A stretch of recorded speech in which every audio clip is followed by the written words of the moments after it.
Kemampuan berbicara di depan umum merupakan aset dan investasi berharga serta menguntungkan bagi siapa saja. Seorang yang mampu berbicara dengan baik di depan publik dapat menyampaikan pesannya kepada pendengar dengan baik pula. Public speaking saat ini memberikan begitu banyak kesempatan bagi siapa saja untuk meningkatkan kesuksesan dalam karir, talenta, kepemimpinan, kemampuan, dan kepercayaan diri.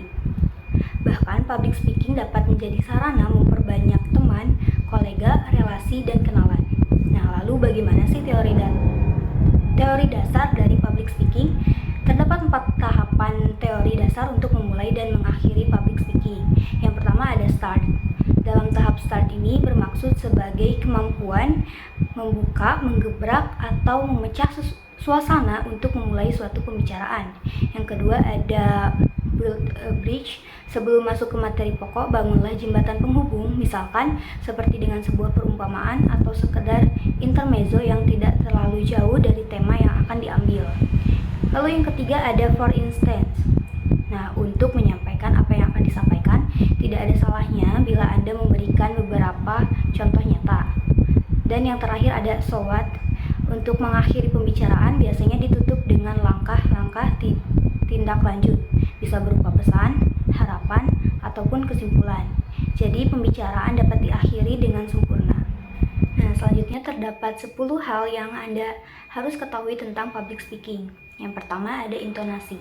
Intonasi suara terbaik ketika Anda berbicara dengan orang lain adalah intonasi yang berada di nada tengah, artinya tidak terlalu tinggi dan tidak terlalu rendah. Lalu yang kedua ada aksentuasi. Berikanlah penekanan-penekanan pada kalimat-kalimat yang Anda anggap penting. Lalu yang ketiga ada artikulasi. Sampaikan ide dan gagasan Anda dengan suara yang lantang tetapi jelas agar orang lain bisa memahami apa yang Anda sampaikan. Lalu yang keempat ada speed. Berbicaralah dengan kecepatan yang sedang. Setidaknya apa yang disampaikan dapat dimengerti oleh orang lain. Yang kelima ada pace atau yang dimaksud dengan tempo.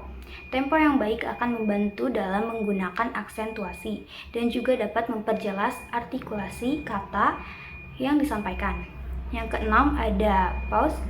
Hal berikutnya yang harus diperhatikan dalam berbicara adalah pemberian jeda di beberapa tempat. Yang ketujuh ada diafragma atau maksudnya latihan pernapasan. Yang kedelapan ada mic, digunakan untuk cek sound misalnya.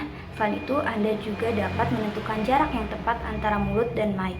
Yang kesembilan ada pitch. Anda harus bisa membedakan pitch ketika menyampaikan pesan gembira dengan berita duka. Kesalahan dalam memilih pitch ini dapat bisa juga berakibat fatal. Lalu yang terakhir, yang ke-10 ada popping. Ketika berbicara pasti akan ada udara yang keluar dari mulut.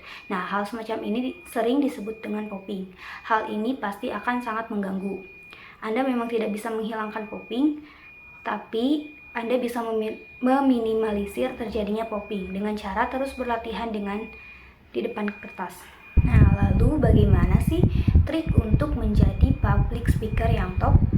Nah, yang pertama ada perbanyak latihan presentasi. Yang kedua, tambah ilmu, tambah pengalaman. Yang ketiga ada walking the talk. Berbicaralah mengenai hal-hal yang benar-benar dikuasai. Yang keempat ada good food, good attitude.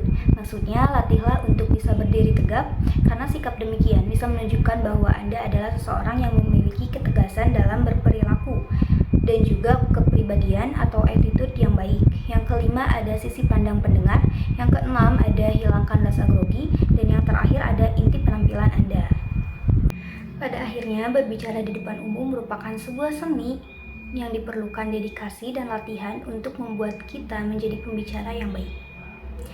Terima kasih sudah menonton video kali ini. Sampai jumpa di video berikutnya.